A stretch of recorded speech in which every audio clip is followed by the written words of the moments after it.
वो मंजिली क्या साहब जो सीधे रास्ते से चलकर मिल जाए। मजा तो उसमें है ना जिसमें उतार हो, चढ़ाव हो, कठिनाइयां हो। 11th के कुछ ऐसे चैप्टर्स में बताने वाला हूँ आपको जिनको करने के बाद आपको 12th ऐसे टिप्स पर होगी। होता क्या है कि हम मुंह उठा के 12th में चले जाएंगे। 11th वाला की साहब पढ़ लिया ना 11th में, अब क्या करना है 11th का। कुंडली से संबंधित चुंबकीय क्षेत्र बदलता है तो उसमें धारा क्या होती है, प्रवाहित होती है। आपके जो एसी जनरेटर बना है, आपको नंबर 1 आगे से रहना है कि नंबर 1 पीछे से रहना है, ये आपको डिसाइड करना है। Hello everyone, first of all आप सभी लोगों को बहुत बहुत नमस्कार। और बात करते हैं हम किसके, complete road map class 12th के लिए। भाई जो बच्चे 11 to 12th मूविंग है उनके मन में बहुत सारे शंका और डाउट होगा कि यार हम 11 से 12th में जा रहे हैं, 12th को डिफिकल्ट तो नहीं है, 11 से आसान होगा या डिफिकल्ट होगा, या फिर 12th में हमें कदम रखने से पहले हमें 11th के वो कौन से चैप्टर है जो हमें बढ़िया से आने चाहिए, फिर हम 12th में बहुत बेहतरीन तरीके से हम चीजों को देख सकते हैं। तो बात करते हैं साहब कि अगर आप 12th फिजिक्स की बात करो तो बेटा आपको 11th फिजिक्स से 12th फिजिक्स बहुत आसान लगने वाली है। क्या लगने वाली है? बहुत आसान लगने वाली है। क्यों? क्योंकि 11th के कुछ ऐसे चैप्टर्स में बताने वाला हूं आपको जिनको करने के बाद आपको 12th ऐसे टिप्स पर होगी। बच्चा जब 11th से 12th में जाता है तो 12th में सबसे पहला चैप्टर वो सीखता है क्या? इलेक्ट्रिक चार्ज एंड फील्ड, वैद्युत आवेश और क्षेत्र वाला। यहां से आपकी गाड़ी और जर्नी स्टार्ट होती है इस वाले चैप्टर से। ये रास्ता टेढ़ा मेढ़ा जरूर आपको नजर आ रहा होगा, पर वो मंजिली क्या साहब जो सीधे रास्ते से चलकर मिल जाए। मजा तो उसमें है ना जिसमें उतार हो, चढ़ाव हो, कठिनाइयां हो। बोलो हाँ या ना। तो ये वैद्युत आवेश और क्षेत्र वाला जो चैप्टर है, इस वाले चैप्टर में आप आवेशों के बारे में अध्ययन करते हो। पर बात ऐसी है साहब कि 11th का एक चैप्टर होता है क्या? वेक्टर, सदिश। इसके साथ आपको बेटा सदिश एकदम अच्छे से आना चाहिए। मैं यहां साथ साथ लिखता चलूंगा कि साहब सदिश आपको बहुत बेहतरीन तरीके से पहले से ही आना चाहिए। यानी कि अगर आप प्लान कर रहे हो अपना 12th और 12th के साथ आप नीट या जेई का जो भी प्लानिंग कर रहे हो कि साहब हमें 12th के साथ ही नीट को फोड़ना है, तो आपकी प्लानिंग क्या होनी चाहिए? एकदम परफेक्ट होनी चाहिए, राइट। तो इस वाले चैप्टर के साथ सदिश वाला चैप्टर जो है ना बेटा, चाहे उसके फॉर्मूले की बात कर ले कोई हमसे कि साहब उसका कोई फॉर्मूला हो, सदिशों को जोड़ते कैसे हैं, सदिश होता क्या है, सदिश का यूज कैसे करेंगे, हर फॉर्मूला आपके टिप्स पे होना चाहिए। होता क्या है कि हम मुंह उठा के 12th में चले जाएंगे। 11th वाला की साहब पढ़ लिया ना 11th में, अब क्या करना है 11th का। 12th के साथ आपका 11th भी आपको चलाना है, पर 12th में कदम रखने से पहले आपको ये वाला चैप्टर एकदम कंप्लीटली टिप्स पर होना चाहिए। साथ में अगर आप बेसिक मैथमेटिक्स वाली कहानी भी आप कर लो, बेसिक मैथ्स वाला, basic mathematical tool,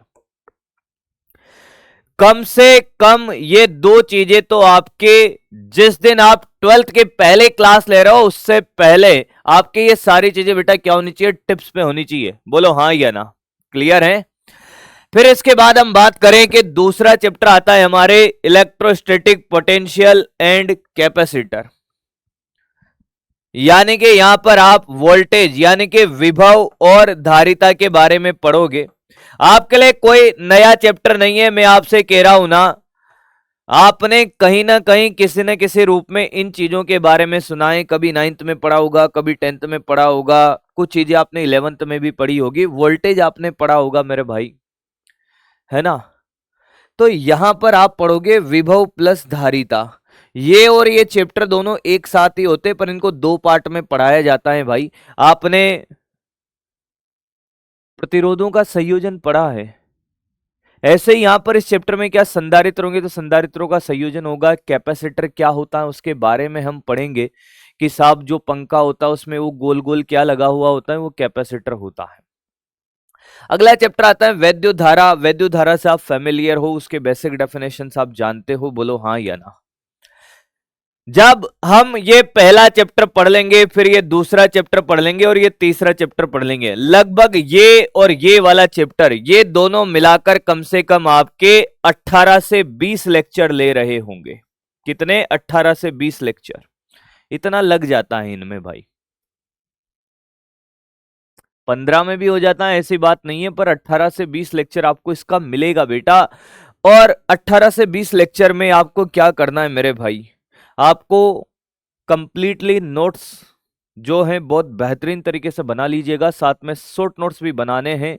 DPP regular basis पे सोल्व करना है, जो होमवर्क दिया है वो डेली का डेली कंप्लीट करना है।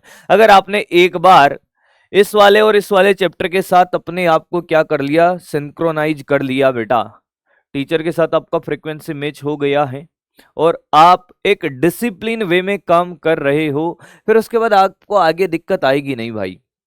वैद्युत धारा आएगा, फिर अगला चैप्टर आपका चैप्टर नंबर 3 वैद्युत धारा होता है, फिर magnetic effect of electric current होता है, मैग्नेटिज्म और मेटर होता है।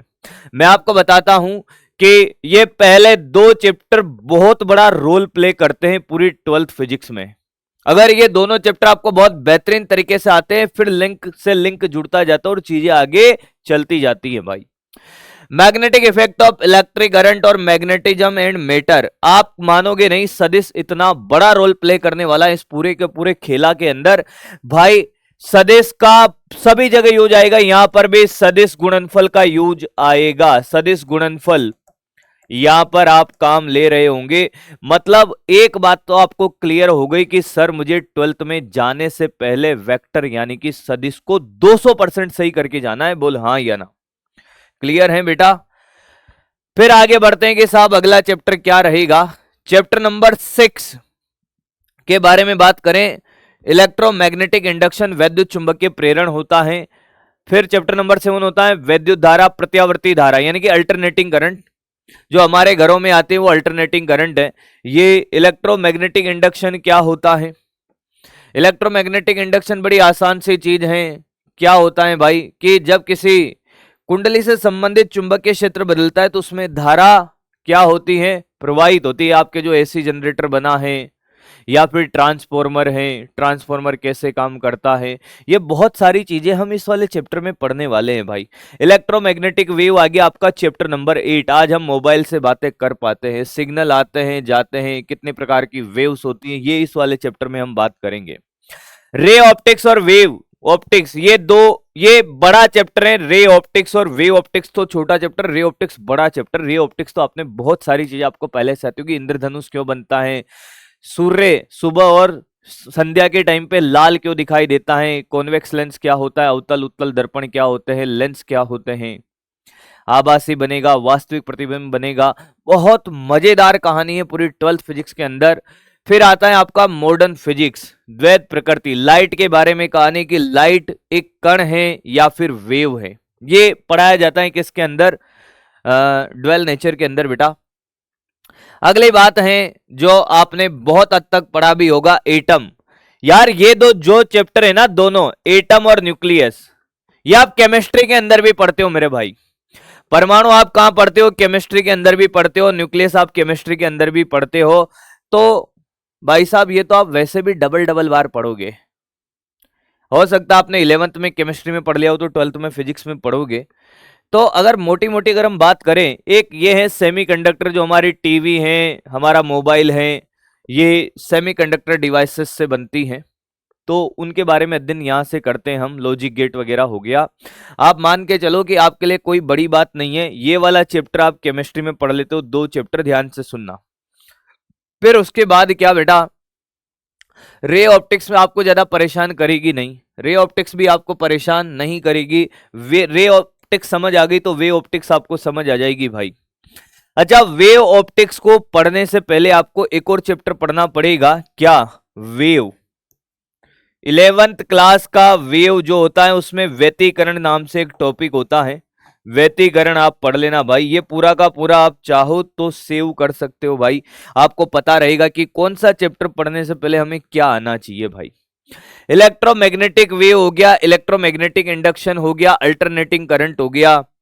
इनके लिए ऐसा कुछ जरूरी नहीं है कि हमें पहले से कुछ आता हो नहीं आता हो, पर एक बात मेरी ध्यान रखना भाई, जब आप पहला चैप्टर पढ़ोगे ना, सदिश प्लस बेसिक मैथ्स, ये electric field, charge and field, इसके साथ आप चाहो तो एक और चैप्टर जोड़ सकते हो मेरे भाई, क्या, गुरुत्वाकर्षण।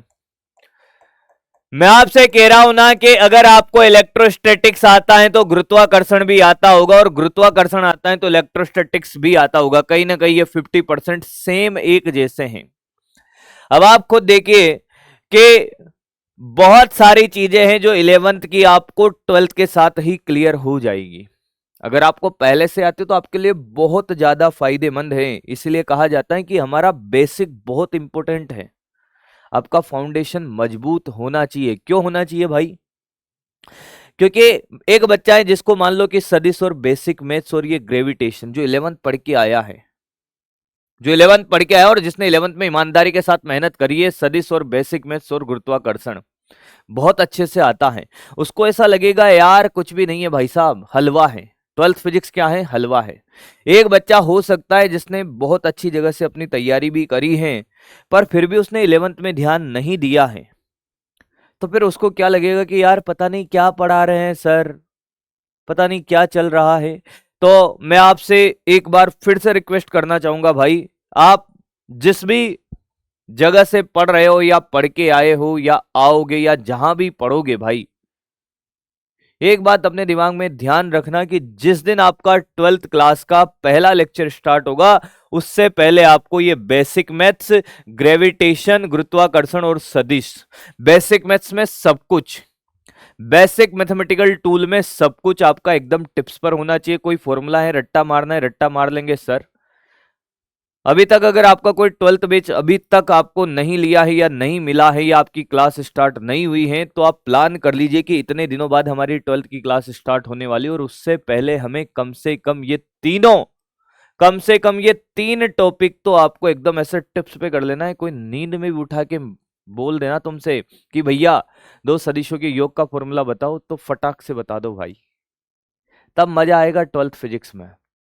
और मैं कह रहा हूं कि अगर आपने इतने शिद्दत से तैयारी कर ली तो फिजिक्स की वजह से आपका सिलेक्शन नहीं रुकेगा।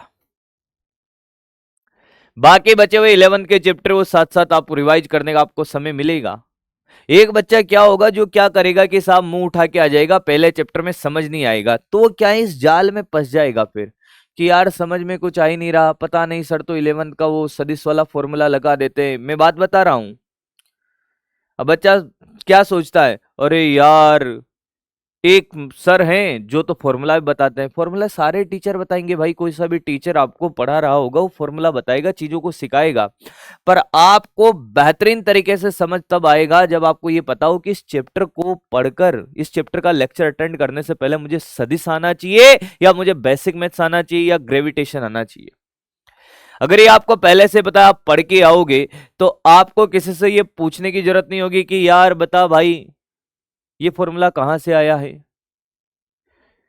भाई हमें भी तो लगना चाहिए भाई कि पता चले कि लाखों की भीड़ में हम 1+1 2 होता है, ये भी पूछ रहे हैं। आर बराबर ए स्क्वायर प्लस बी स्क्वायर का रूट होता है थीटा 90 पर, ये भी पूछ रहे हो। और एक बच्चा तुम्हारी क्लास में बैठा है जो पहले से ही क्लियर करके आया है, तो आपको डिसाइड करना है कि आपको किस कैटेगरी में जाना है, नंबर 1 रहना है या नंबर 1 पीछे से रहना है। नंबर 2 की बात ही नहीं हो रही भाई, आपको नंबर 1 आगे से रहना है कि नंबर 1 पीछे से रहना है, ये आपको डिसाइड करना है। मैंने आपको बता दिया कैसे ये कहानी चलेगी पूरी क्लास 12th फिजिक्स की। सबसे पहले इलेक्ट्रिक चार्ज और फील्ड चलेगा, और इसके लिए आपको ये तीनों चीजें बेसिक मैथ्स में सब कुछ, ग्राफ बनाने आपको आनी चाहिए, ट्रिग्नोमेट्री हो गया, ज्योमेट्री हो गया, सब कुछ एवरीथिंग आपको आना चाहिए डे 1 से। फिर मैं गारंटी के साथ कह सकता हूं कि आपका रास्ता कोई नहीं रोक सकता भाई। चलिए बहुत बहुत धन्यवाद, मिलते हैं फिर किसी दिन किसी और समय पर ऐसे ही आपका मार्गदर्शक बनकर। Thank you.